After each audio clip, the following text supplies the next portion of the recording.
Toutes les informations et l'essentiel de l'actualité haïtienne, tous les jours, sur Juno 7. Jeudi 2 avril. Au pénitencier national, Benoît-Sédroire, un détenu, a succombé à une crise d'asthme qui s'est manifestée par un étouffement le 1er avril 2020 aux environs de 4 heures du matin, a rapporté le Réseau national de défense des droits humains après une enquête sur ce décès qui avait soulevé un vent de panique à la prison.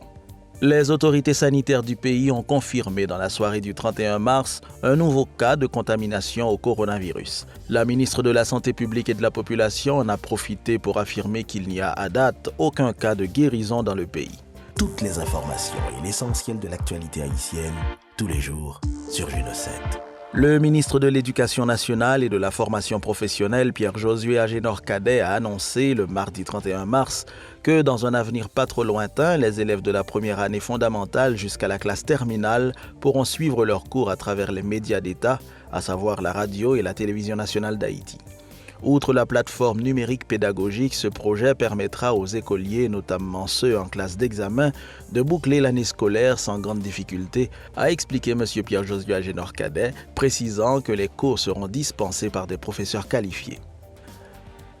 Le Dr Réginald Boulos a, au cours d'une interview accordée à Juno 7, recommandé au gouvernement haïtien, qui vient de passer une commande de 18 millions de dollars de matériel sanitaire en Chine, d'user de la prudence pour éviter les contrefaçons.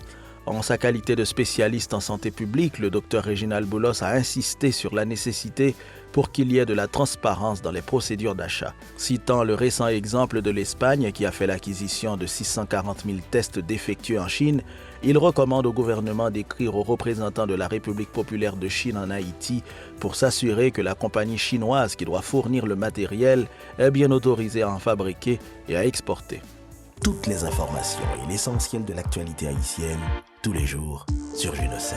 La cellule de communication de gestion de la crise du COVID-19, dans un souci de mieux informer la population, propose la publication de bulletins plus solennels relatifs à l'évolution de la pandémie en Haïti.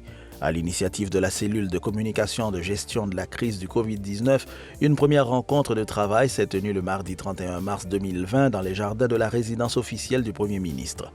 La nécessité de mieux articuler le discours sur la pandémie et d'assurer un meilleur traitement des données statistiques sur la maladie a été au cœur de ces discussions qui ont duré 2h30. Toutes les informations et l'essentiel de l'actualité haïtienne, tous les jours, sur Juno 7. Si vous avez aimé notre contenu, n'oubliez pas de le partager avec vos amis et de vous abonner à notre channel et activer la cloche de notification.